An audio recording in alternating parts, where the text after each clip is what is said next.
अभी जो बयान दिए गए इनका जरा विश्लेषण कर लेते हैं। राजीव का रुख करती हूँ। राजीव, वायनाड में राहुल गांधी को ये कहने की क्यों जरूरत पड़ी कि आरएसएस और पीएम का विरोध देश का विरोध रही है? अभी हम थोड़ी देर पहले ही संबित पात्रा को सुन रहे थे, उन्होंने राहुल गांधी की तुलना जो है मीर जाफर से की है। क्या ये सही है? दूसरा ये कि क्या 24 की लड़ाई अब देशभक्त वर्सेस देश विरोधी होती जा रही है? ये एक लाइन सेट होती जा रही है क्या?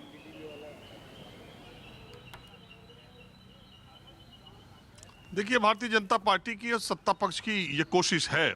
दूसरी बात यह है कि राहुल गांधी ने जो बातें वहां पर कही हैं, वही बातें दरअसल जिस चीज के लिए उनसे माफी मांगने को कहा जा रहा है कि उन्होंने देश का अपमान विदेशी धरती पर जाके किया है, उसके लिए वो संसद में माफी मांगे क्योंकि वो सांसद हैं और उन्होंने देश का अपमान किया। यही तो उन पर सत्ता पक्ष लगातार आरोप लगा रहा है।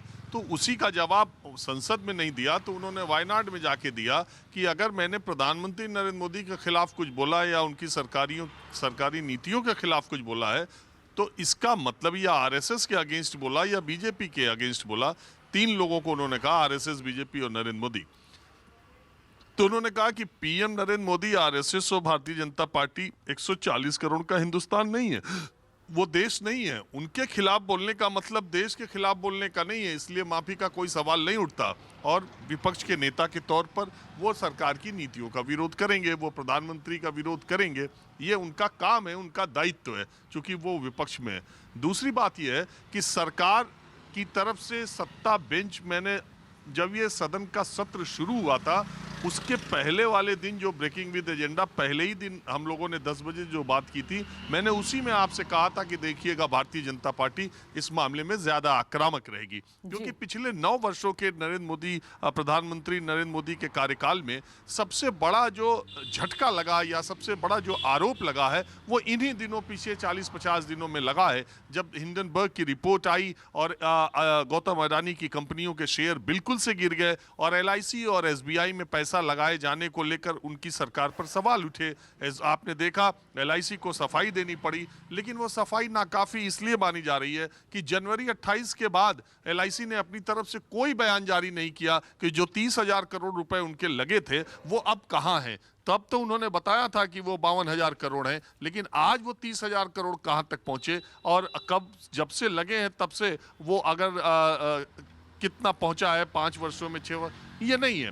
एलआईसी और एसबीआई में देश के आम आदमी का पैसा लगा है, उनकी तरफ से सन्नाटा है, कुछ नहीं आ रहा है। दूसरी तरफ एक पर एक रिपोर्ट्स आती जा रही हैं अडानी मामले में, और उस पर सरकार की तरफ से भी, चलो संसद में जवाब और बहस की बात अलग है, लेकिन एक से एक उनके भाई के ऊपर, अभी रक्षा फर्मों के ऊपर, और जो मॉरिशस से एक दूसरे को इन्वेस्टर की बात है, वो एक एक रिपोर्ट आती जा रही है, लेकिन वो भी सन्नाटे में चली जा रही है। उन रिपोर्ट्स की ना कोई चर्चा है और न सरकार की तरफ से कोई स्पष्टीकरण है, न सफाई है। तो विपक्ष सरकार से जवाब मांगे तो कहां मांगे? आप अपनी तरफ से कुछ बताते नहीं। अब आपको मालूम होगा कि ये जब पूरा शेयर बाजार गिरता चला जा रहा था तो वित्त मंत्री सीतारमन उस समय उनको जो बजट के लिए हलवा तैयार होता है उसका ट्वीट उन्होंने किया था, लेकिन 3-4 दिन तक हाहाकार मचा लगा, लेकिन देश के वित्त मंत्री का सोशल मीडिया पर कोई रिएक्शन वैसे आया भी नहीं।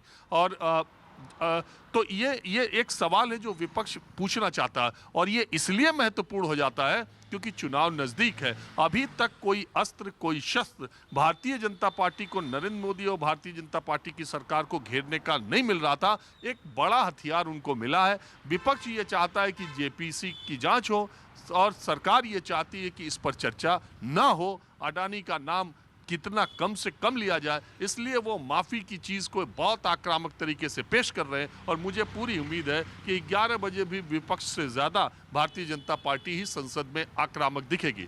दूसरी बात जो मीर जाफर की बात कही है, तो ये तो नैरेटिव एक बीजेपी की तरफ से सेट किया जाता है कि अगर आप बीजेपी के खिलाफ या भारतीय जनता पार्टी की सरकार के खिलाफ बोलते हैं तो सिख है तो खालिस्तानी, अगर मुस्लिम है तो पाकिस्तानी, और नहीं तो मुसलमान समर्थक, नहीं तो देश विरोधी। ये एक नैरेटिव सेट किया जाता है। अगर शहरी हैं, पढ़े लिखे हैं, और तो शहरी नक्सल, तो विरोध करने वालों की कैटेगरी फिक्स है। बिना पाकिस्तान, बिना मुसलमान की चर्चा के भारतीय जनता पार्टी के ज़्यादातर पैनलिस्ट का, ज़्यादातर नेताओं का जो टीवी डिबेट में आते हैं, इसके अलावा उनकी बात पूरी नहीं होती। वो इस हर हमले को उस तरीके से पेश करते हैं, एक नैरेटिव सेट करते हैं। और दूसरी बात, कमलापति त्रिपाठी के एक बयान को इन दिनों बीजेपी बहुत उसका उद्धरण करती है कि उन्होंने एक बार कहा था कि इंडिया इज इंदिरा, एक बार उन्होंने कहा था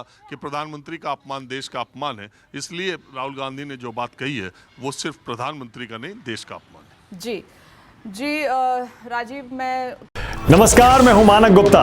अगर आपको हमारा ये वीडियो पसंद आया हो तो इसे लाइक और शेयर जरूर करें, और हाँ, हमें सब्सक्राइब और फॉलो करना ना भूलें ताकि आप देश और दुनिया की कोई खबर मिस ना करें।